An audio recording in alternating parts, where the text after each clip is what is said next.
out at the Jayco today and trying to fix a problem I've got with water loss.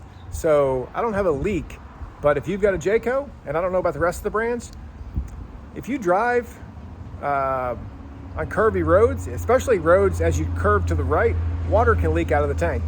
And if you overfill your tank, you get excess water leaking out, and it doesn't just stop when you fill your tank, because it actually creates a siphon, and that tank runs pretty deep into your tank. Jayco told me sometimes it runs closer to a third or between a third and a halfway down the tank. So if you overfill your tank, you can create a siphon and lose, maybe 15, 20 gallons of water before it actually stops siphoning, which leaves you short on water. More than anything, if you just stop it before it gets full, and you're fine until you drive down the road. And if you're driving 7 or 8 hours and you hit, or even just a few hours and corners to the right and having to brake, you could lose quite a bit of your water by the time you get to where you're going. And if you're boondocking, you want your water. So if you got that problem, I've got that problem. If you got that problem, here's what I'm gonna do. I'm gonna put this adapter on. Went to Home Depot, these are $3 each. There's 2 hoses underneath there. This is just gonna make it to where if the water does leak out when I go around a corner or stop too quickly, it only leaks out just minimal, because the outlet of the hose now will be much smaller.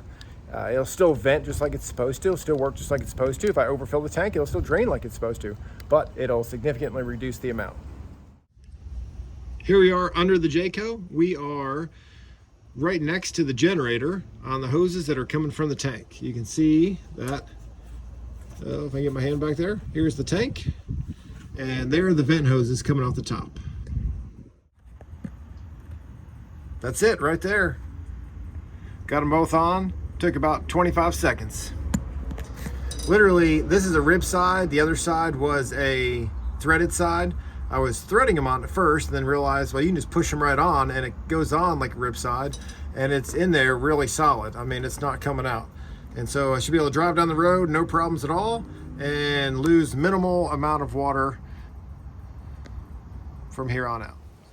That's it, 30 seconds laying on the ground in the Home Depot parking lot. And this Jayco now is going to lose a whole lot less water on the road and still function as it's designed.